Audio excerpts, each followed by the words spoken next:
Alicia Sanders vanished in 1990, just weeks after graduating high school. For 22 years, her father carried the weight of not knowing what happened to his little girl. But when he finally opened her yearbook one last time, what he saw would break his heart and ignite a fury that would bring a monster to justice. The small town of Morningdale, Oregon, had the kind of charm that drew families seeking a safe place to raise their children. With its tree-lined streets, local diner where everyone knew each other's names, and the kind of community where neighbors looked out for one another, it seemed like the perfect place to grow up. Frank Sanders had thought so when he moved there with his wife Margaret and their daughter Alicia in 1985, seeking the peaceful life that small-town America promised. Alicia Sanders was 18 years old in the spring of 1990, a bright, vivacious young woman with dreams as big as her smile. She had just graduated from Morningdale High School, where she had been popular among her classmates and active in drama club and student government. Alicia was known for her kindness, her infectious laugh, and her ability to see the good in everyone she met. She had plans to attend the University of Oregon in the fall, where she hoped to study journalism and maybe someday become a reporter. The last time Frank saw his daughter alive was on the evening of June 15, 1990. Alicia had attended a graduation party at a classmate's house and had called home around 10 p.m. to let her parents know she was having a good time and would be home by midnight.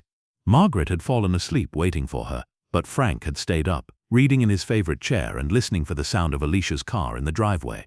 Midnight came and went, then 1 a.m., then 2 a.m. By dawn, Frank and Margaret knew something was terribly wrong.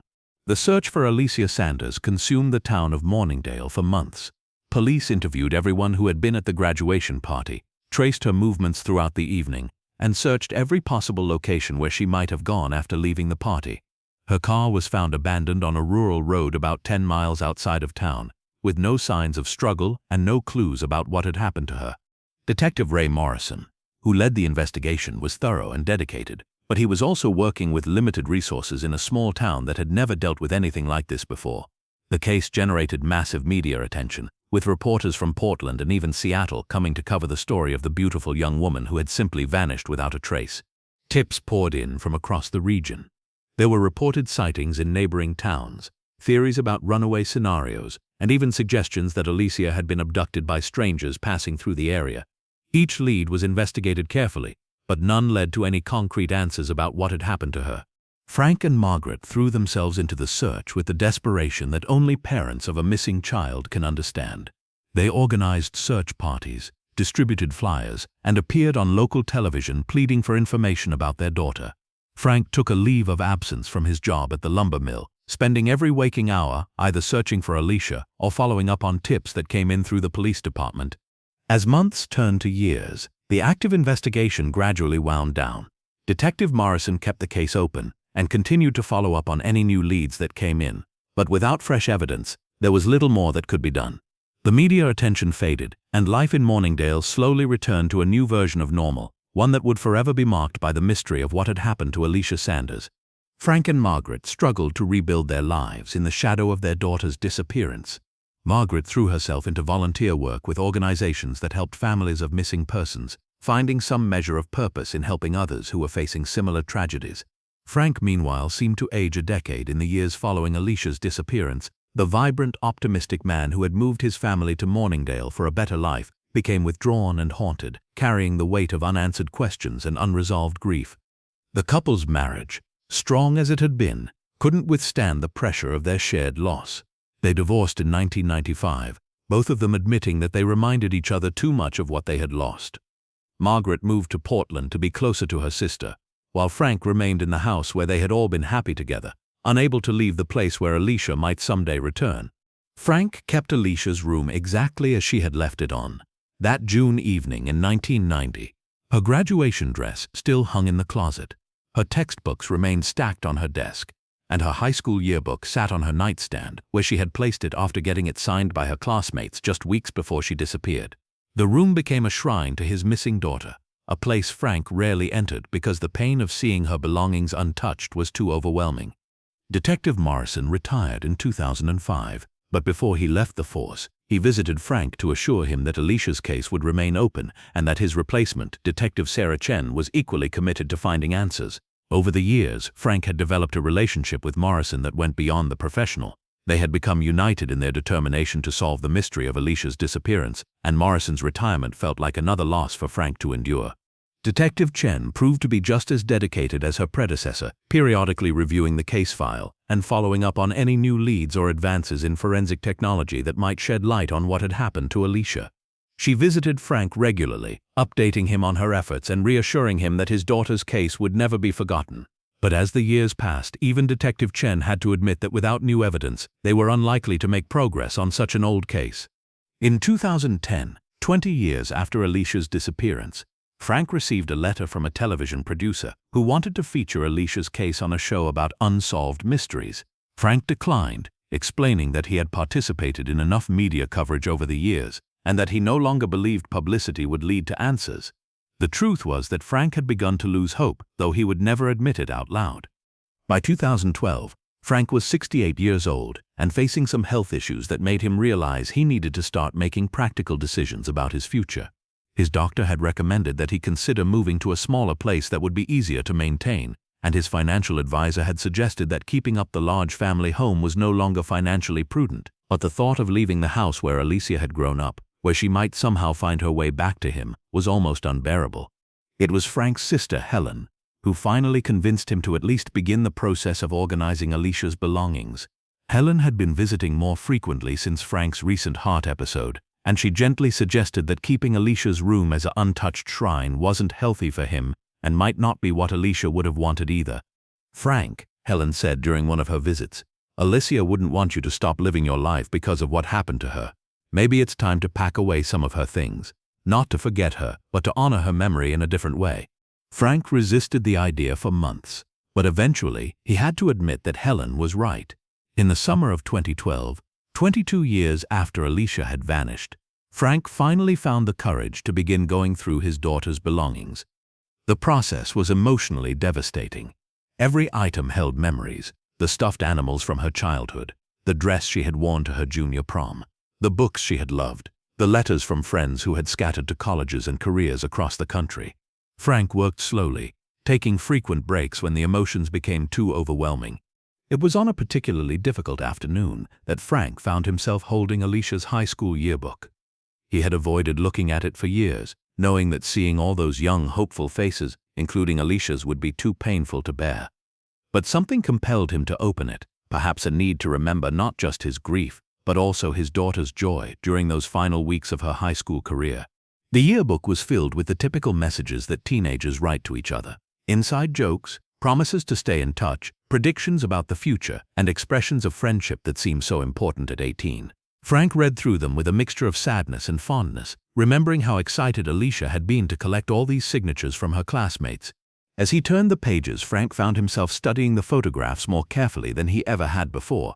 There were pictures from various school events, dances, football games, drama productions, and candid shots of students in hallways and classrooms. Alicia appeared in many of them, always smiling, always surrounded by friends. It was when Frank reached the section of individual senior portraits that something caught his eye. As he looked at the photos of Alicia's classmates, faces he recognized from years of seeing them around town, one photograph stopped him cold. Jason Murray. Frank remembered him vaguely as one of Alicia's classmates, though he couldn't recall Alicia ever mentioning him specifically. Jason had been one of the more popular boys in the class, involved in sports and other activities. But it wasn't the photograph itself that had captured Frank's attention. It was what he saw in the margin next to it. In Alicia's handwriting, barely visible and obviously written hastily, were the words, "He scares me," with a small arrow pointing to Jason's photo. Frank stared at the notation for several minutes, his heart beginning to race. In all the years since Alicia's disappearance, in all the interviews and investigations, Jason Murray's name had never come up as someone the police should look at more closely. He had been interviewed along with all of Alicia's other classmates, but there had never been any indication that Alicia was afraid of him or that he might pose a threat to her. Frank's hand shook as he examined the yearbook more closely. Were there other notations he had missed? Other clues that had been sitting in plain sight for 22 years? As he continued to study the pages, Frank found other small markings in Alicia's handwriting. Next to a group photo that included Jason, she had written, "Stay away from him," in letters so small they were barely legible. In the margin of a page showing the drama club, where both Elisa and Jason had been members, she had drawn a small, sad face next to his name in the member list. The evidence was subtle, easily overlooked by anyone casually flipping through the yearbook, but unmistakable once Frank knew what to look for. His daughter had been afraid of Jason Murray, and she had documented that fear in her yearbook just weeks before she disappeared. Frank's grief immediately transformed into fury. How had everyone missed this? How had the police failed to discover what Alicia herself had written down? He thought about all the years of not knowing, all the sleepless nights wondering what had happened to his daughter, all the false leads and dead ends that had characterized the investigation. But almost immediately, Frank's anger turned inward. He had owned this yearbook for 22 years. He could have discovered this evidence at any time if he had just looked. His avoidance of anything that reminded him too much of Alicia had potentially cost precious time in finding out what had happened to her. With trembling hands, Frank picked up the phone and called Detective Chen. "Detective Chen, this is Frank Sanders. I need you to come over here right away. I've found something in Alicia's yearbook that you need to see." Detective Chen arrived at Frank's house within an hour, and her reaction to seeing the notations in the yearbook was immediate and dramatic. She photographed every page documenting each of Alicia's small comments and markings. Then she began making phone calls to reopen active investigation into Alicia's disappearance, with Jason Murray as the primary suspect. The investigation that followed moved quickly. Detective Chen discovered that Jason Murray still lived in the area, working as a manager at a hardware store in a town about 30 miles from Morningdale. He had never married, had no significant relationships that anyone knew about, and lived alone in a house that his neighbors described as isolated and unwelcoming. When Detective Chen and her team executed a search warrant on Murray's property, what they found was a detective's nightmare and a father's worst fear confirmed. Hidden in Murray's basement was a room that had been set up as a disturbing shrine to Alicia Sanders. The walls were covered with photographs of her, some taken from the school yearbook, others that appeared to have been taken without her knowledge during her senior year of high school. But most chilling of all was a journal that Murray had kept, documenting his obsession with Alicia and his growing anger that she was rejecting his attention.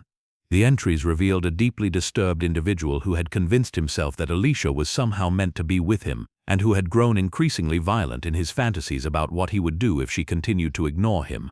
The final entries in the journal, written in the days following Alicia's graduation, detailed Murray's plan to approach Alicia at the graduation party, and his rage when she rebuffed his advances.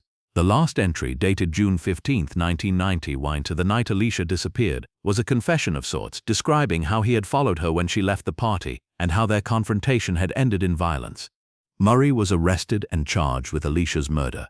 Under questioning, he eventually confessed to killing her, in a moment of rage when she rejected his advances, and led police to the location where he had buried her body, in a remote area of forest outside of town. The discovery of Alicia's remains brought a bittersweet closure to Frank Sanders and his ex-wife Margaret, who returned to Morningdale for the first time in years to attend the proceedings. After 22 years of not knowing, they finally had answers about what had happened to their daughter. But the answers came with the devastating knowledge that her killer had been hiding in plain sight all along. Someone who had sat in the same classrooms, walked the same hallways, and probably attended the same graduation ceremony. During Murray's trial, more disturbing details emerged about his obsession with Alicia. Classmates who were interviewed revealed that Murray had made them uncomfortable with his intense interest in Alicia, but that they had dismissed it as a harmless crush. Some admitted that they had seen him following Alicia between classes or lingering near her locker, but had never thought to report such behavior to school authorities or to warn Alicia herself. The trial also revealed that Alicia had tried to document her concerns about Murray, not just in her yearbook but in other ways as well. Friends testified that she had mentioned feeling uncomfortable around him, and her diary, which had been collected as evidence years earlier but never thoroughly analyzed, contained several entries expressing her fear of Murray's increasingly aggressive attention. Jason Murray was convicted of first-degree murder and sentenced to life in prison without the possibility of parole. At his sentencing, Frank Sanders spoke directly to his daughter's killer for the first and only time.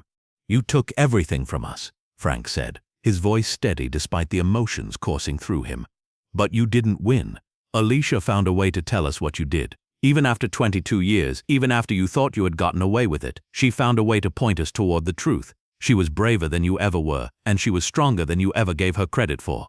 The resolution of Alicia's case brought national attention to the importance of taking seriously any signs that someone feels threatened or unsafe, especially in school environments.